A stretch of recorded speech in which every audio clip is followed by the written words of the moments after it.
आज आपके सामने अंग्रेजी का एक नया टॉपिक आर्टिकल लेकर के आपके सामने उपस्थित हूँ। आइए अब इसके बारे में हम विस्तार से जानते हैं कि आर्टिकल क्या होता है और आर्टिकल किस जगह प्रयोग करे जाते हैं और कितने प्रकार के होते हैं। तो सबसे पहले हम देखते हैं कि आर्टिकल जो शब्द है उसको अगर हम परिभाषित करेंगे तो किस प्रकार करेंगे। तो आर्टिकल वह शब्द जो किसी संज्ञा के पहले प्रयुक्त होता है और उसके विशिष्ट अथवा अनिर्दिष्ट होने का बोध कराता है, उसे आर्टिकल कहते हैं। विशिष्ट या अनिर्दिष्ट से मेरा अर्थ है कि ये जो हम संज्ञा के सामने जो ए, एन या द इनमें से किसी भी आर्टिकल का यूज करने वाले हैं तो उसके बाद में जो संज्ञा है वो विशिष्ट है या वो विशिष्ट प्रकार की नहीं है। तो इस प्रकार का अगर हम क्लियर होती है ये चीज तो उसके अनुसार हम इनडेफिनेट और डेफिनेट आर्टिकल का प्रयोग करते हैं। ये आर्टिकल्स दो प्रकार के होते हैं अंग्रेजी में। सबसे पहले आता है इनडेफिनेट आर्टिकल्स, जिसमें हम दो आर्टिकल पढ़ते हैं ए और एन। इनडेफिनेट का मतलब होता है अनिश्चित, यानी जो विशिष्ट नहीं हो, अनिर्दिष्ट। ऐसी संज्ञाओं से पहले हम ए और एन का प्रयोग करते हैं। दूसरा प्रकार होता है हमारा डेफिनेट आर्टिकल। इसमें हम केवल एक ही आर्टिकल को पढ़ते हैं जो है द। ये किसी विशिष्ट संज्ञा से पहले प्रयोग किया जाता है। अब हम सबसे पहले इनडेफिनेट आर्टिकल्स के बारे में पढ़ेंगे, जिसमें मेन रूप से दो आर्टिकल भी हैं ए और एन। तो सबसे पहले हम यूज ऑफ ए यानी ए के प्रयोग के बारे में पढ़ेंगे। तो ए का प्रयोग एक वचन व गणना करने योग्य संज्ञाओं से पहले किया जाता है जब संज्ञा के प्रथम अक्षर की ध्वनि हिंदी के व्यंजन की हो। यानी मैंने अभी कहा है कि ए का प्रयोग एक वचन व गणना करने योग्य। गणना करने योग्य से मतलब जिनको हमें गिन सकें या जिनकी गिनती की जा सके, ऐसी संज्ञाओं से पहले हम ए का प्रयोग करेंगे। और उस संज्ञा के जिस संज्ञा से पहले हम ए का प्रयोग कर रहे हैं उस संज्ञा के प्रथम अक्षर की ध्वनि हिंदी के व्यंजन की होनी चाहिए। तो ऐसी स्थिति में हम ए का प्रयोग करेंगे। आइए एक उदाहरण के द्वारा हम इसके प्रयोग को समझते हैं।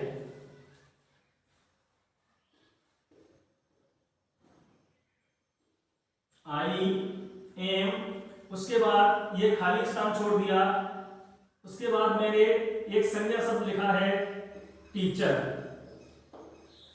अब जैसा कि इसमें बताया गया है कि ए का प्रयोग कब करते हैं, एक वचन व गणना करने योग्य संज्ञाओं से पहले। तो ये जो टीचर संज्ञा दी गई है और उससे पहले ये खाली स्थान है, तो हम सबसे पहले इस टीचर संज्ञा को देखेंगे कि ये एक वचन है कि नहीं और गणना करने योग्य है कि नहीं। तो ये जो टीचर शब्द है एक वचन है और इसकी गणना की जा सकती है, इसीलिए ऐसी स्थिति में हम ए का प्रयोग करेंगे, क्योंकि इसका जो प्रथम अक्षर है इसकी ध्वनि हिंदी के व्यंजन की होती है। जैसे हम इसका अगर उच्चारण करते हैं तो ये टीचर शब्द है, तो इस टी से इसके प्रथम अक्षर की ध्वनि हिंदी के व्यंजन किसकी निकल रही है, ट की। इसलिए इससे पहले हम ए का प्रयोग करेंगे। आगे और उदाहरणों के माध्यम से देखते हैं हम इसको ही। एक बार आप इस सब को लिख लीजिएगा।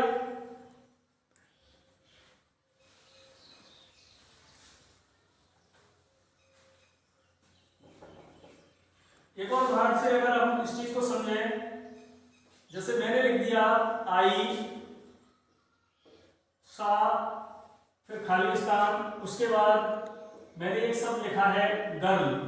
अब देखते हैं इससे पहले जो खाली जगह दी हुई है उसके बाद ये संज्ञा शब्द है, तो संज्ञा शब्द के जो प्रथम अक्षर है उसकी ध्वनि भी हिंदी के व्यंजन की है। इसलिए हम यहां पर ए का प्रयोग करेंगे। तो एक बार आप इन सबको उतार लें, उसके बाद हम अगले आर्टिकल एन की तरफ बढ़ेंगे। तो आइए मित्रों, अब अगले आर्टिकल एन के बारे में पढ़ते हैं कि हम एन का प्रयोग किस स्थिति में करेंगे।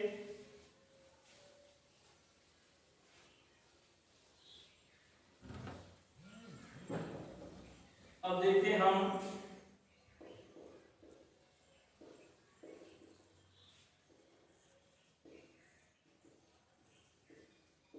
एन का प्रयोग। तो जैसा कि मैंने बताया था कि ये इंडेफिनिट आर्टिकल होता है और किसी अनिर्दिष्ट यानी जो विशेष ए के प्रयोग के बारे में पढ़ा था, और अब हम एन के प्रयोग के बारे में पढ़ते हैं। एन का प्रयोग हम कब करेंगे? जब कोई भी संज्ञा एक वचन हो और उसे गिना जा सके, जो गणना करने योग्य हो, उससे पहले हम एन का प्रयोग करेंगे। लेकिन उसमें एक कंडीशन ये होगी कि जब हम ए का प्रयोग करते हैं तब हम संज्ञा के प्रथम अक्षर की ध्वनि व्यंजन होनी चाहिए, और अगर हम एन का प्रयोग करेंगे तो संज्ञा के प्रथम अक्षर की ध्वनि स्वर की होनी चाहिए। अगर इसको हम परिभाषित करना चाहें तो इस प्रकार करेंगे कि एन का प्रयोग एक वचन व गणना करने योग्य संज्ञाओं से पहले किया जाता है जब संज्ञा के प्रथम अक्षर की ध्वनि हिंदी के स्वर की हो। तो ऐसी स्थिति में हम उस संज्ञा से पहले एन का प्रयोग करेंगे। आइए हम इसको एक उदाहरण के द्वारा समझते हैं। जैसे सी इज रिक्त स्थान, उसके बाद मैंने लिखा है इंजीनियर। अब जो संज्ञा शब्द दिया है इंजीनियर, अब हम देखते हैं इसका जो प्रथम अक्षर है इसकी ध्वनि हिंदी के स्वर की है, इसीलिए हम इससे पहले एन का प्रयोग करेंगे।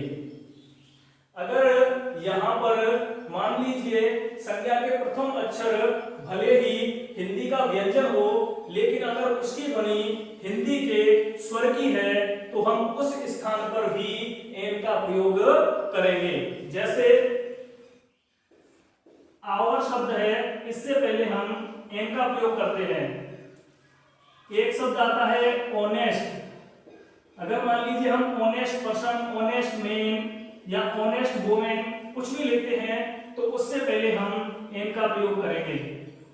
अब हम ए और एन दोनों के प्रयोग के बारे में जान चुके हैं कि हम ए का प्रयोग कब करते हैं और एन का प्रयोग कब करते हैं। अब अगले पार्ट में हम जो डेफिनेट आर्टिकल है उसके बारे में पढ़ेंगे। नमस्कार।